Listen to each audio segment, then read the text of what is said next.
Hey guys, welcome back. It's me, Gimpy. I'm here with what I'm going to call my epilogue for Unconditional Surrender. And this is going to be a quick video, just some final thoughts for the game itself. So I didn't bother to set up the tripod. I'm just holding the camera so I can pan around to different parts of the game board real quick. And I gotta say, this is not a game I want to pack up. I want to keep playing this out. And the way I've got things set up for all my recording is that I've got one table off in a spare room that I have my longer games that, you know, I can't film as quick, or I'm going to have a lot more turns, taking a lot more time, stuff like this, grand strategic stuff, off in this room. And this is where Unconditional Surrender has been for a while. First game I had on it was Absolute Victory by Compass Games. And GMT just released Cataclysm, which supposedly should be getting to me any day now.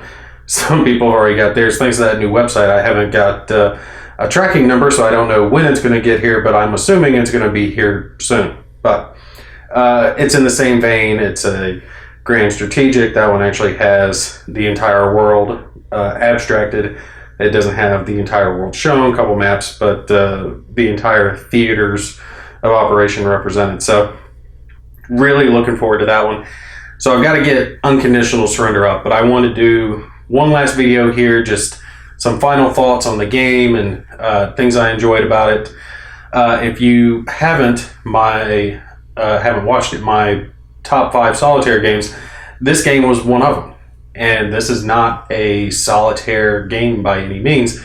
It's designed to be played with at least 2 people, if not more, but it is very solitaire friendly. And the big thing that comes into play for this is the diplomacy cut marker, and then you have down over here your diplomacy box where you'll keep certain chits as they get pulled out, and then kind of shuffle them back through, just depending on what decisions that you make, or the countries make. And I found for this game it was very good to take and kind of develop a theme in your head of, if you're playing a solitaire, a theme in your head of what strategies that certain factions are going for. So for me, the Germans, over here were very aggressive, and the Allies were going to play defensive up to a point, and then the Russians were going to start defensive and then go into aggressive, just depending on what happened. And then the minor countries that ended up joining would take and kind of go with whatever faction. Because let's see, Yugoslavia, I ended up playing the game a little bit more, some turns off camera, just to kind of see how things panned out. Plus I wanted to knock the French off the board. But Yugoslavia came in here. They're on the German side, so they're covering the lower part down here. And then you've got Romania and Hungary and more German troops. They were getting ready to fight all the Russians up in this area.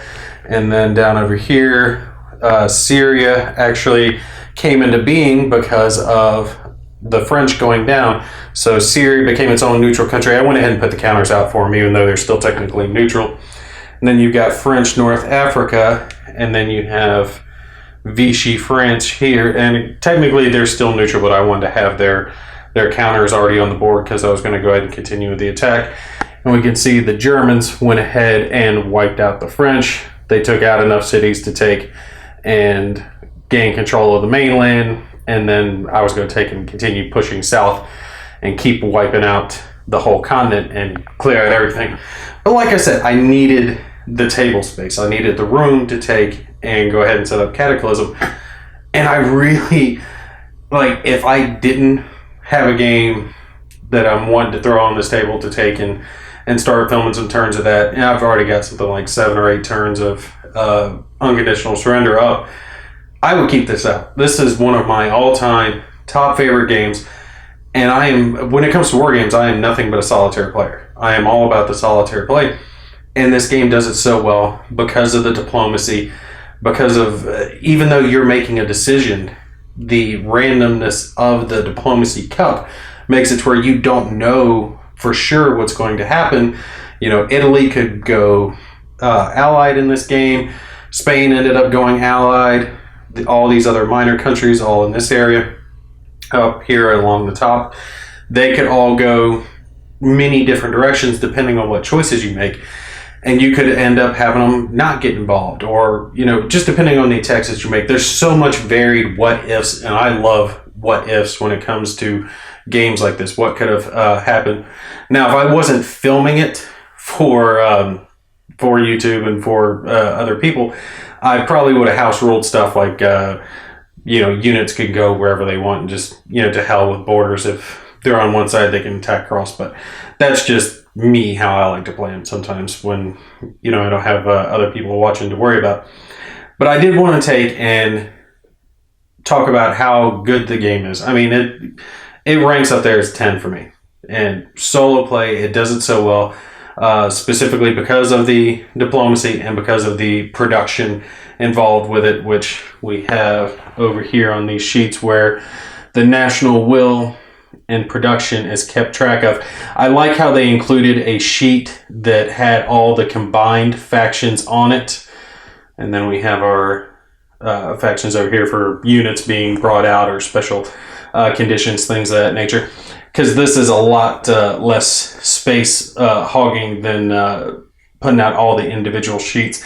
It is a little bit of a pain to kind of keep track of what goes where on all the individual spaces, but it's not too bad once you've played a few turns and got used to it, and it's a hell of a lot less space to worry about than having 3 or 4 sheets all lined up along the edge of the board.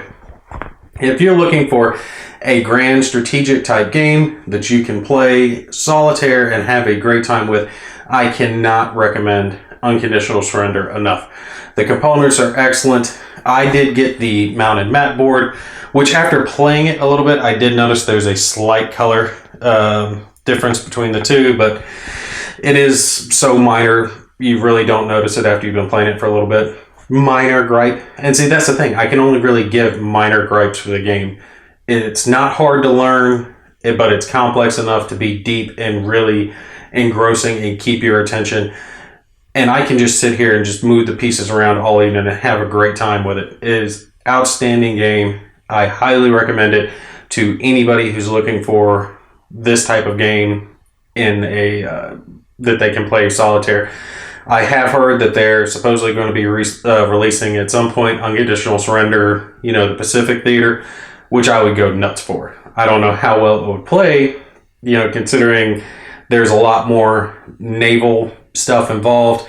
And for me, the naval was a little weaker in this game because it is so abstracted. I thought it worked well for the units, for the air units, but naval stuff, they don't just take an end out in the ocean. Most of that's abstracted when it comes to the game.